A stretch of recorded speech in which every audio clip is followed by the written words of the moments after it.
Why don't we get a little background on you and how you got into what you do today, and then we'll start talking about menopause. Sure. Well, okay. So everybody has a story about where they are in the moment, right? And I'm definitely no exception. So I started out as a registered nurse in my professional career and at the age of 19 and went directly into this high intensity adrenaline junkie kind of world of intensive, just like everything was intensive. And I did that for about 10 years and drove myself really, really hard in terms of just perfectionism and competing with myself. I ran marathons. I had 4 children during that decade and wanted to be like the very best mother I could possibly be the very best wife I could possibly be, greatest service I could possibly be to the people in my world and the world itself, and just really drove myself. And then one morning I woke up with 10 extra pounds over my joints and they were red and swollen. And it was like someone had taken the batteries out of the Energizer Bunny. I was just flattened. And I got in to see a doctor. And in the course of the history taking process, she asked me if I had a family history of autoimmune disease. And I said, yeah, I think my grandfather had rheumatoid arthritis. And yeah, I think he was wheelchair bound at the end of his life with it and died pretty young. And it turns out it was like at the age I am right now at 57. And, it was so interesting because she just then wrote out 2 prescriptions for me and tore them off the pad and gave them to me. One was for methotrexate and another for a non-steroidal anti-inflammatory drug. And she said, when you get worse, come back and we'll change your meds, not if.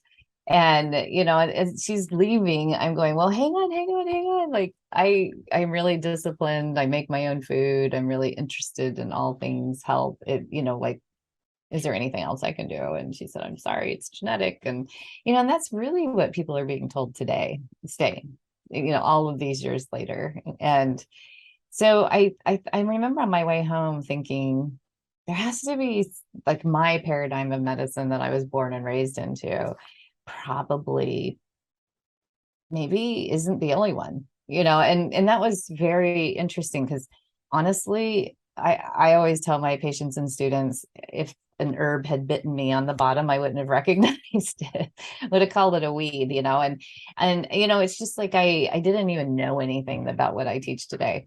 And so I remember thinking I should go searching and started looking on PubMed for medical research on is there anything else I can do about this autoimmune disease, and found a really compelling article on yoga and autoimmunity and went to my first yoga class the very next day.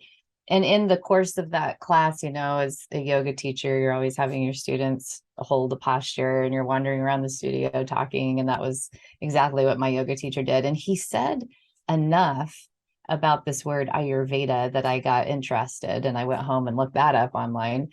And, it was like, oh, so interesting. 10,000 years ago, this group of people, these rishis, these sages, tracked that we're not all the same. And in Western medical paradigm, we match symptom to drug, and that's the way we're trained. And in this paradigm, we think of the person with the imbalance, not the disease that needs to be treated. And that was just a really radical departure from the way I'd been trained and thought. And I thought this makes a lot of sense. And then as I'm reading on, about how we're not supposed to feed and water and take ourselves for walks in the same exact way. Our daily routine needs to match what our constitution is, the time of day, the season, the time of life we're in, all of it. And it changes with menopause, and that all these things we're supposed to stay in touch with ourselves and our environment to be getting that information exchange. That was brand new for me. And then another thing that it said was autoimmune disease is undigested anger.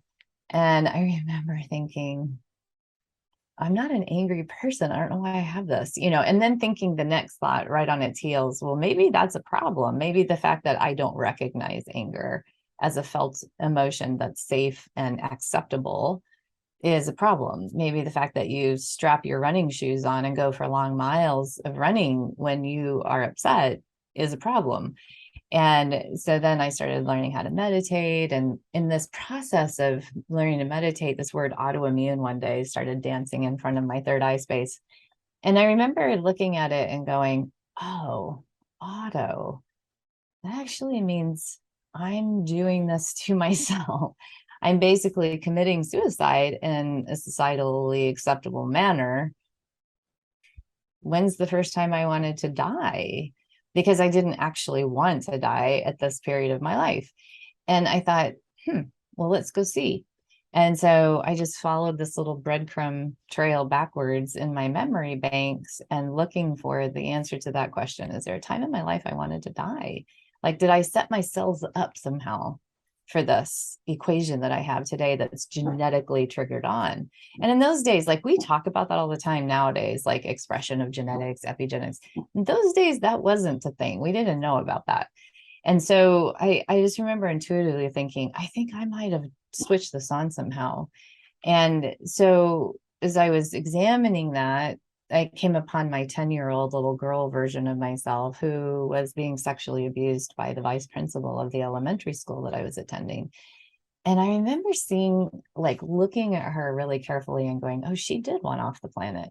She was talking to angels. She was like really in the spirit realm a lot. And in that, like nowadays, I'll always say, show me a highly sensitive person, an intuitive person, a psychic person, like I can identify with all three of those things. It's only because they had to learn to read those frequencies at a young age. Like you show me that, I'll show you some trauma in childhood. And so I just remember going, oh yeah, like that's what happened.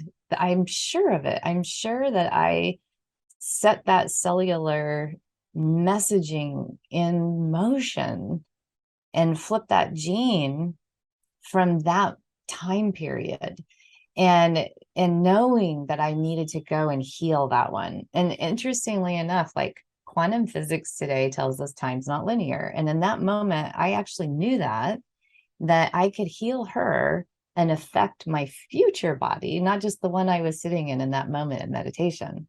And that this whole incarnation was like in one cell of time. It wasn't a line. And that is actually what physics is teaching us today, which is really fascinating. I love it when science catches up with mysticism. And so that's how I within 6 months, my RA was gone, and it hasn't been back. And it set me on this path of going back to school and saying, I'd like to bring this, because at that time I was doing also a lot of hospice work and helping people transition. And I thought the really best medical care we get in Western culture is actually in hospice. It's the very best. And it's when we're factoring in everyone around the person, their environment, their spirituality, like all of it is incorporated finally. And I thought, gosh, we need to be doing that on the front end. We realize that somebody, when they're dying, requires much more pain medication when they have emotional pain that has not been digested. The idea of digesting a memory and emotion and experience, I learned from the world of Ayurveda. It's also in Chinese medicine, it's another ancient forms of medicine, but you have to digest all of this. And at the end of your life, it shows up as physical pain. In your current day life, it can show up as physical pain, but it shows up as fear about leaving too. And so I thought, I would like to bring all this to the front end of life, so that we can be working on it, because we're all going to die. And maybe we can really witness that. I think that causes a lot of existential trauma in people as we're entering into menopause, actually. The fact that we know we're entering our last chapter of life, and are we prepared? Menopause means pausing and really taking inventory of this very question. All right, I really took my birthing of my 4 children very seriously. I took classes, I read up about it, I practiced, I visualized, and my birthing processes were beautiful as a result. Well, here's another biggie, right? I'm birthing out of this life into the next. So I need to practice, and I need to really think about this in a way that allows for my entire being to be at peace with it. So this is why I think menopause is a beautiful subject to rest into and to do this kind of a conversation and the teaching that you're doing. Mm.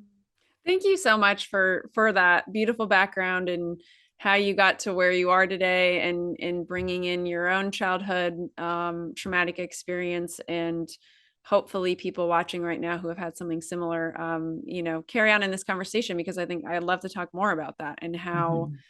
how those adverse childhood experiences can impact not only obviously having some kind of autoimmune disease or other physical pain, chronic pain, but it can also impact our menopausal journey. Mhm. Can you share a little bit about why that is? Well, it's just what I was talking about. Avaya has changed my life. Avaya has made me the woman I am today. Avaya is my home. Avaya is personal freedom. Avaya is the reason my life continuously improves. Let everyone in your life know about Avaya. Everyone needs to know about this amazing company. Thank you, Avaya, for appearing in my inbox. What Ike Allen and Andy Anderson have created at Avaya is what the world needs.